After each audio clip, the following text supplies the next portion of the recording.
What's going on, guys? So in this video I want to talk about skin in the game terrain changes, which is a term that I coined, which basically has to do with managing your environment in order to promote certain behaviors.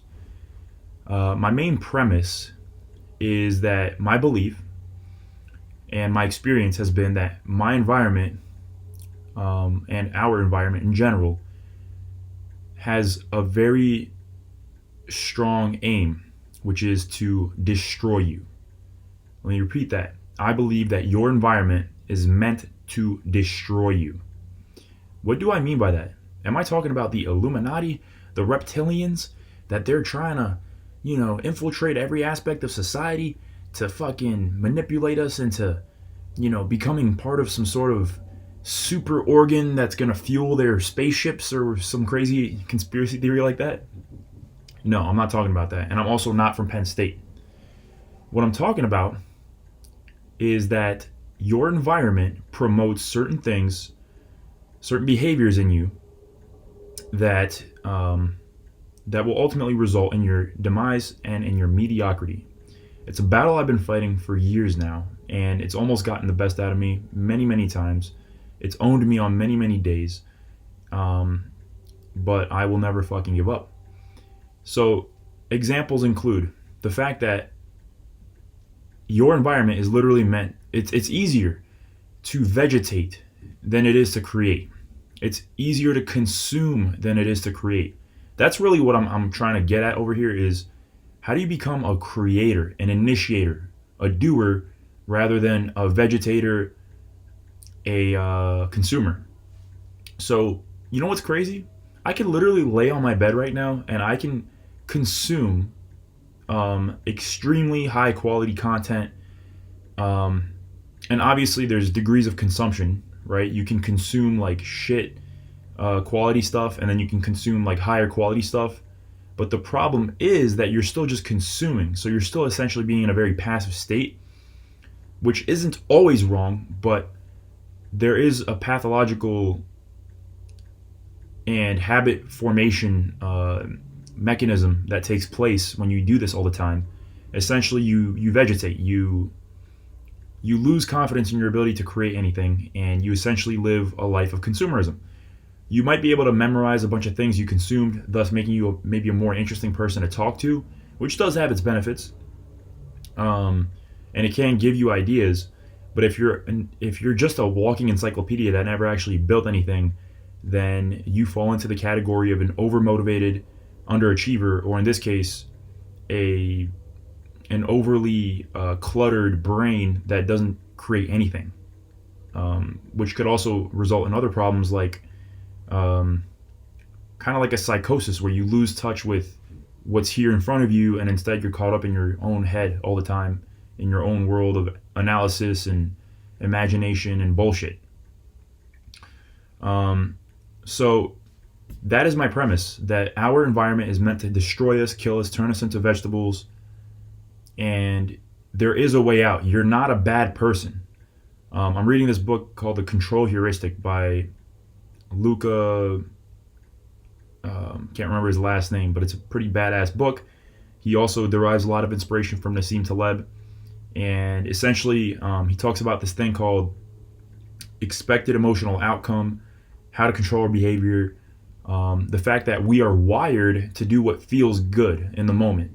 So you're not a bad person because you keep on grabbing chips all the time, or you keep on going on porn websites, or you keep on sitting around being lazy and not creating anything. You're not a bad person. You're just doing what your basal ganglia, that part of your brain that regulates your actions, you're just doing what it's naturally built to do. You've been dealt a shitty hand with your environment.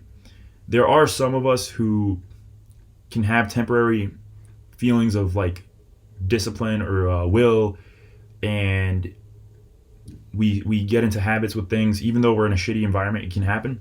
I've been there, but the problem is it never lasts long enough, in my experience.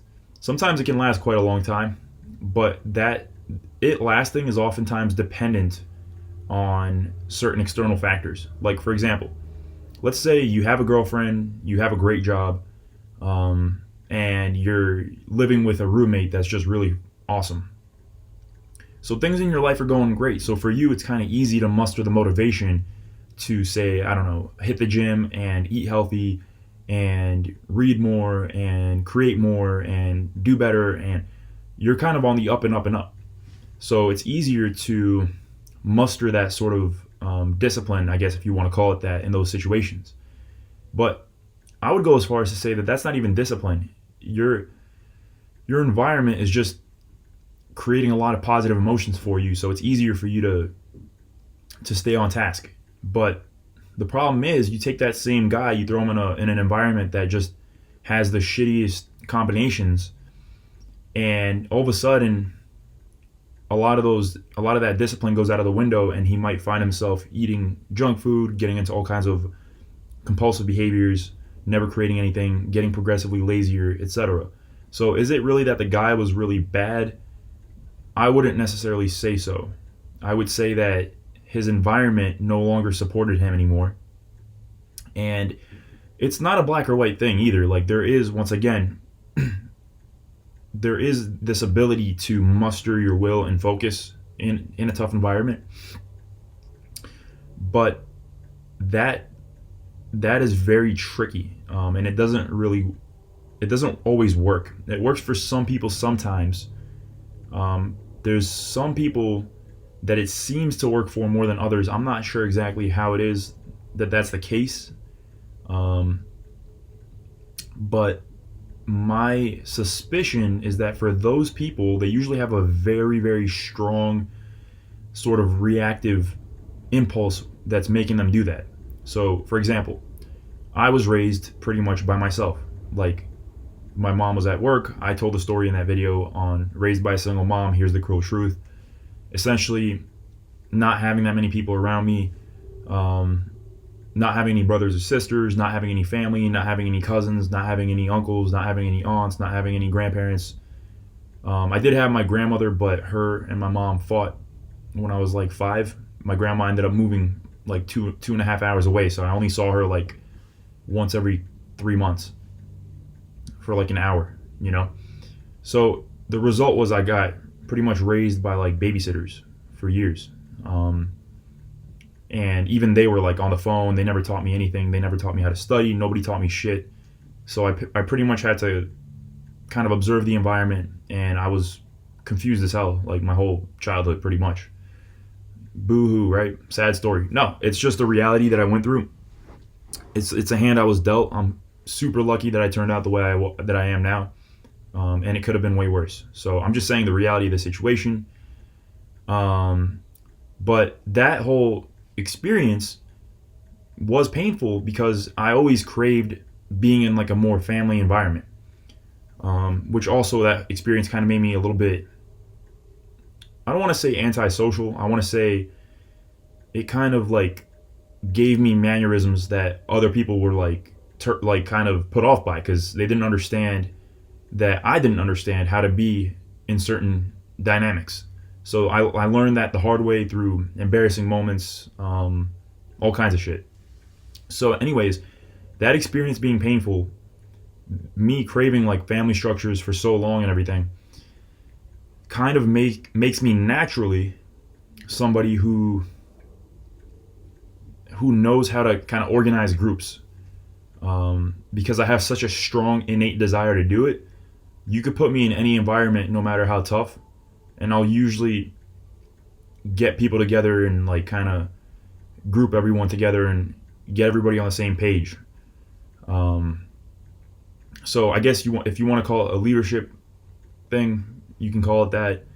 I just see it as an organizing kind of trait, but not everybody has that, because they sometimes come from environments where things are already organized, so they don't necessarily thrive. Like, they don't necessarily just do it so easily. So that's what I'm saying. Sometimes people have these abilities to do that, like to stay disciplined or to create certain results just off of pure will. But that oftentimes, once again, comes from like very, very painful experiences in the past that just literally, it's more painful for them not to do what they normally do, right? So for me, it's more painful to just remain in like that lonely state that I grew up in than it is to just create it, because I've had it for so long and I'm so fed up with it that I'm just like, no, like I'm gonna go out, meet people, get people together, and do my thing.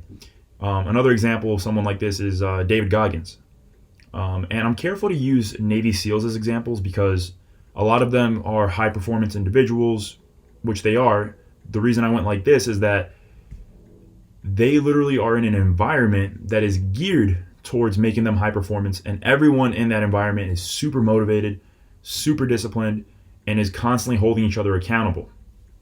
So I don't want to say easier to stay disciplined in a SEAL team, because obviously it takes a lot to get there. But I'm saying when you're in that kind of environment, it's hard not to be fired up. But also, Goggins went through a horrible childhood, tons of physical abuse, mental abuse, emotional abuse, etc. So he comes from a very chaotic place, and that also drives him to be so like competitive and to be so driven. I'm not exactly sure how much of that is genetic versus yada yada yada, but my theory is that it's also partly insecurity, because if you go through a period of that amount of abuse, you tend to kind of grow up with a very messed up sense of self, and you're constantly overcompensating. So I would say that, and he admits it, that he's very insecure. Like, he's an introvert. He's very afraid. He sees himself as like the weakest person God could have possibly created. So because of that, it drives him to just, get on track. But not everybody has those kind of, and it's a weird thing because it's like this weakness, it's like this insecurity, but it results in all this creation. So sometimes pain, and actually in the book Iron John by Robert Bly talks about how where your wound is where your genius is. Where your wound is where your genius is. It might have been also Joseph Campbell who spoke about this, and both of them are really good friends, by the way. So, drinking some green tea. I have my weaknesses, I have my strengths. I do notice myself falling into really bad habits. But the main thing is that, and this is what I learned in the control heuristic, is that, gotta sneeze. Hashtag Corona. The main thing about the control heuristic is that our brains are basically, and I'm going to butcher how he said it. I wish I had it right next to me, but essentially, our brains are wired to do what feels like survival for our ancestors. So what is porn? What is junk food? What are all these things? What is laziness? These are all examples of survival mechanisms being ultimately misused by an overly abundant environment. So obviously all those things I just mentioned, junk food, sugar, sexual opportunities, those were all scarce resources back in the Paleolithic. Essentially our DNA comes from those kind of scarce environments. So that's why I said you're not a bad person for falling into these things. This is literally what you're wired to do. Okay? And this doesn't necessarily go against God either. It's just, if you want to call this whole process God, we came from a scarce environment, whether we were created by God or not. It has nothing to do with God. That was just a side note. But essentially, this is the $1 million question. How do we change our environments so that we're forced to create instead of consume, to eat optimally instead of eat all this shit, to find meaningful relationships instead of wasting time with people that are bad for us, and put any other kind of goal you might have. Like, how do you stop doing this stupid habit? How do you lift heavier? How do you become mentally tougher? How do you create the right kind of skin in the game to reign changes, essentially, to do these things instead of just relying on your knowledge about oh, I know this would be good for me, and your will, which is your kind of like inner strength that makes you just do the thing, which, by the way, in my experience, it's too unreliable. Like, the will comes and goes. It's kind of aligned with like your motivation, and things like that. And people could preach about discipline all day long, but I've preached about it to myself all day long. I used to listen to Jocko Willink, discipline equals freedom, all those rants. I used to listen to the motivational videos and try to brainwash myself. I literally had a playlist on my iPhone called Jocko Warrior Conditioning. And the idea was that I would play this thing over and over, and hopefully it would just burn into my fucking nervous system so hard that I would execute. And inevitably, what really ended up happening was I didn't execute, but I felt way worse when I didn't execute. So, is that a win? Not really, because all it would do is make myself beat myself up for not executing, which would make me go further into the hole, further into the depression, further into the self-pity, and all these different negative reactions. Because in my mind, I'm like, oh, I'm disappointing Jocko. I'm disappointing all these like beautiful standards of how things might be. And maybe the other benefit of listening to those videos is that it just made me fired up about the idea of being disciplined, but I still couldn't find a way to do it. So right now, I'm trying to find ways to literally change my environment. So another way that I keep thinking about, and that I've tried to varying degrees, is this idea of tribe or a goji or whatever. And essentially, what I mean is, if you actually look up the word agoge or agoge, Agoge, the agoge, I like saying agoge rather than agoge. It sounds cooler to me. Is where the Spartans went when they were 7 years old until they were about 18 years old. And essentially, right, the Spartans were like the top warriors in history, right? I mean, they were one of the most incredible warrior cultures throughout history.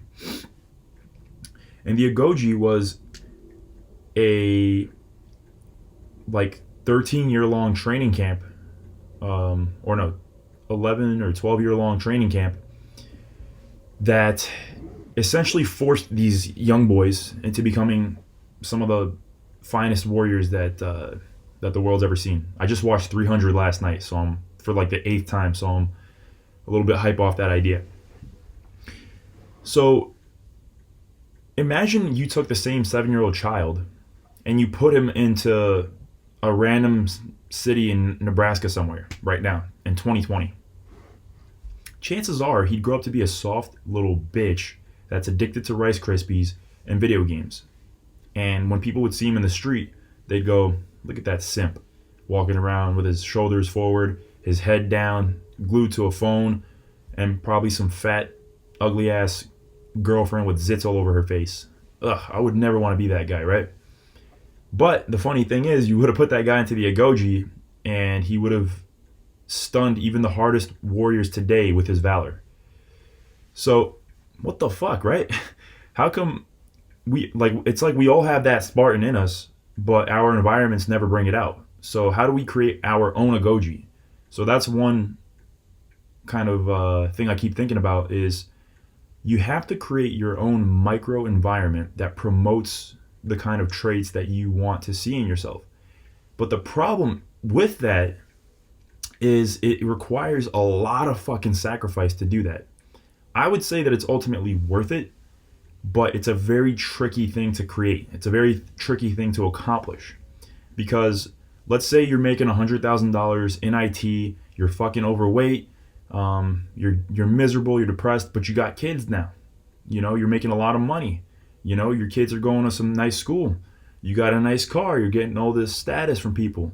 What are you gonna do? Fucking sell all your stuff, divorce your wife, and move to a fucking hut somewhere in not a hut, but let's say like a fishing boat team in Alaska, where these guys are gritty and hard and tough, and all they eat is wild caught fish and they're healthy and they all lift and they're freaking badass.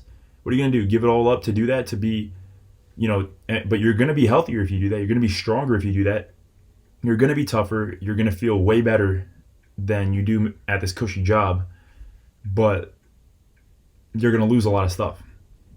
So that's an extreme example, but essentially creating your own agoge, creating that kind of environment, that micro environment that promotes the changes you want to see is it requires a lot of sacrifice.